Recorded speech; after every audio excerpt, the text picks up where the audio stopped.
Bonjour à tous et bienvenue dans cette nouvelle vidéo.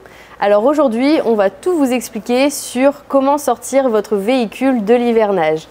On va retrouver Thibaut. Alors Thibaut, qu'est-ce que tu fais? Salut Marie. Alors tu vois là, je suis en train de retirer les cales anti-ovalisation qu'on avait posées un petit peu avant l'hiver sur notre véhicule.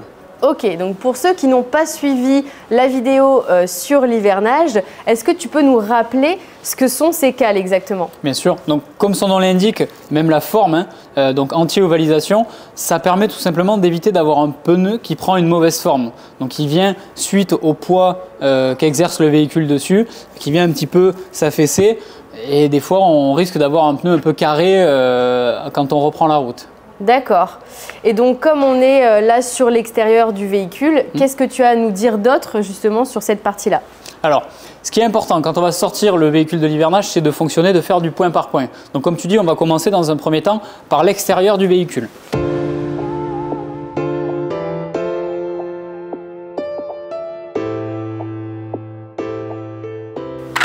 Alors souvenez-vous, pour ceux qui ont pu regarder la vidéo, on avait conseillé d'ouvrir tous les réservoirs extérieurs au véhicule. Donc là on va faire l'inverse, c'est-à-dire qu'on va tout refermer pour pouvoir refaire les niveaux. Donc on n'oublie pas le réservoir d'eau grise, principalement c'est ce qu'on avait ouvert, la petite poignée qui est en dessous en fonction du véhicule.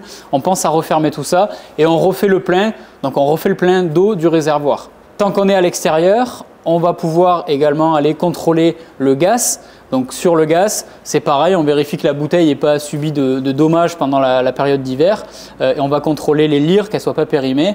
On va regarder que tout soit fonctionnel et que quand on rebranche, qu'on n'ait pas une odeur de gaz qui pourrait nous indiquer une fuite. Autre point important, la pression des pneus. Souvent nos clients oublient de le faire, mais il faut y penser. On vérifie auprès du constructeur, donc auprès du constructeur du châssis, qu'est-ce qui est préconisé au niveau de la pression des pneus et on pense à le faire. Donc voilà, pour l'extérieur, on a à peu près tout vu. Et après, ce qui est important aussi, il y a beaucoup d'éléments à contrôler à l'intérieur de son véhicule avant de pouvoir reprendre la route sereinement. Donc maintenant qu'on est à l'intérieur, par quoi commencer? Il va falloir bien entendu reconnecter la batterie si ça n'a pas été fait. C'est à ce moment-là si on va voir si oui ou non on a bien fait l'entretien de sa batterie. Donc on vient soit la rebrancher directement ou sinon si c'était avec un coupe-circuit, on pense à réactiver le coupe-circuit.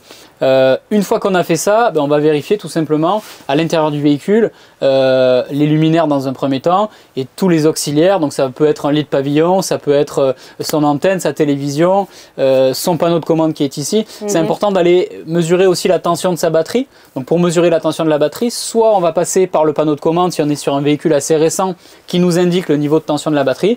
Sinon tout simplement à l'ancienne avec un voltmètre, on peut aussi avoir cette information. Donc pour finir avec cette partie sur l'électrique, ce qu'on va conseiller aux clients, c'est quand même de brancher son véhicule pendant 24 heures avant pour faire charger la batterie et pour tout remettre en fonction dans le véhicule. Moi, ce que je conseille toujours, souvenez-vous, on était dehors, on a refait le plein de notre réservoir d'eau propre, d'accord? Donc ce qu'on va faire, on va venir dans un premier temps allumer la pompe à eau du véhicule et ensuite on va faire tourner, comme tu es en train de le faire, on va essayer d'actionner tous les mitigeurs. On n'oublie pas la salle de bain, on n'oublie pas la cuisine bien entendu, voir si voilà, on n'a pas de bouchon ou quoi que ce soit qui soit formé. Okay. Petit point important aussi, on fait fonctionner la chasse d'eau, souvent les clients l'oublient, mais c'est toujours embêtant quand ça tombe en panne. Qu'est-ce que tu as à nous dire sur le gaz ? Donc le gaz c'est pareil, comme je vous disais à l'extérieur, on vérifie encore une fois qu'il n'y ait pas de fuite, que la lyre ne soit pas périmée, que tout le circuit soit fonctionnel. Et on va essayer à l'intérieur du véhicule de faire tourner la gazinière, de faire tourner le chauffage, de faire tourner le chauffe-eau. Et on va penser aussi au frigo. Alors le frigo c'est pareil, il ne faut pas l'allumer le jour du départ. D'où le fait de brancher son véhicule, si on est sur un frigo trimixte, il faut brancher son véhicule un petit peu avant pour voir que tout fonctionne. Essayez de le faire aussi machinalement et manuellement, tourner sur le gaz. Ça permettra de voir si tout fonctionne correctement. Et donc on a tout vérifié. Est-ce qu'il y a aussi une partie un peu entretien à réaliser, par exemple pour les circuits d'eau, les toilettes, etc. Bien sûr, donc ça c'est important. Mais moi ce que je te propose, c'est qu'on pourra en parler dans une autre vidéo où on va détailler un petit peu tous les produits qu'on a à notre disposition en magasin pour faire l'entretien du véhicule avant de partir.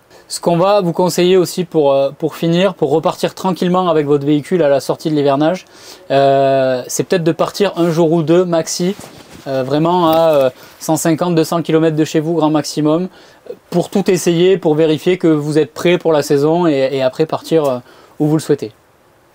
Ok, merci Thibaut. Donc, si vous avez aimé notre vidéo, n'hésitez pas à liker, à commenter et on vous souhaite bon voyage.